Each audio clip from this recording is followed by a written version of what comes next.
So we had some issues with the decimals, doing them out in your head instead of using a calculator.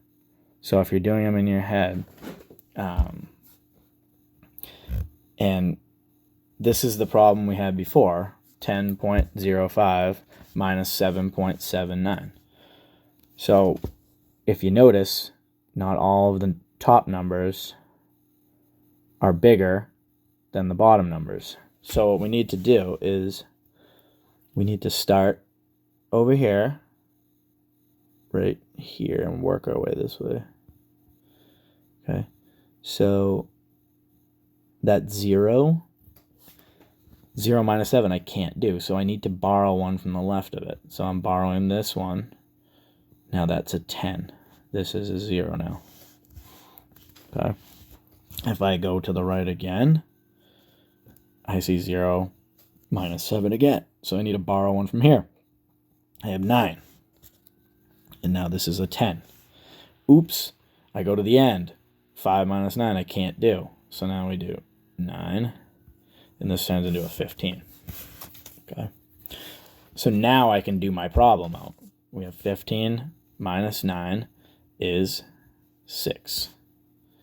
Now I do this one. 9 minus 7 is 2. And then the decimal point comes down because it's a subtraction problem.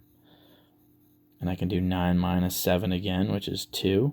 And 0 minus nothing is 0. But I don't need to put it there.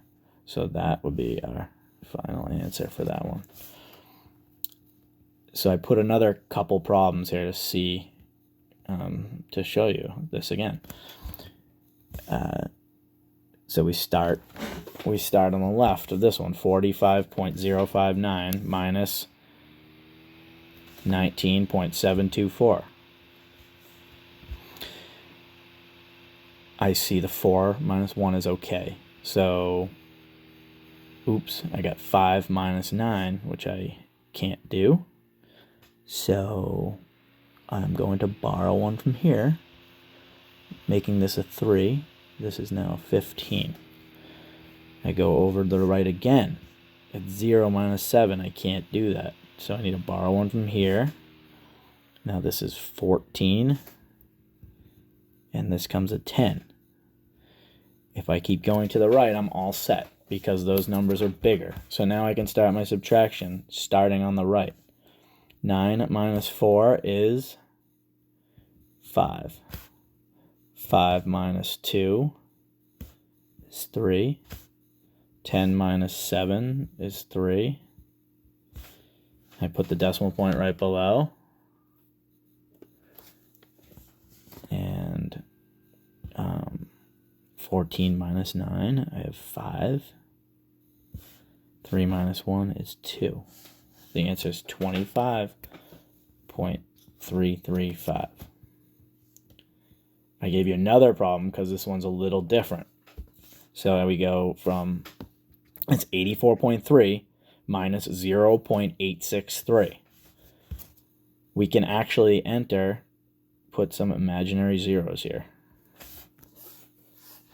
Okay. And then we can go back and do our subtraction. So 8 minus 0 I can do. 4 minus 0 I can do. And I go to the right more. 3 minus 8. Oops, I can't do that. So what I need to do is borrow from the 4, making this a 3 now. And this becomes a 13.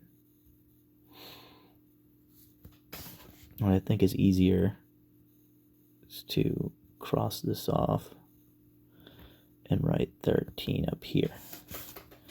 And then I go to the right again. 0 minus 6 I can't do, so I need to borrow one from here. So now this is 12. And I have 10. Okay? And if I go to the right again, I have 0 minus 3, which I can't do.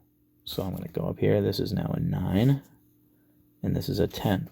So we have 7, 3, 12 minus 8 is 4. Decimal point. 3 minus 0 is 3.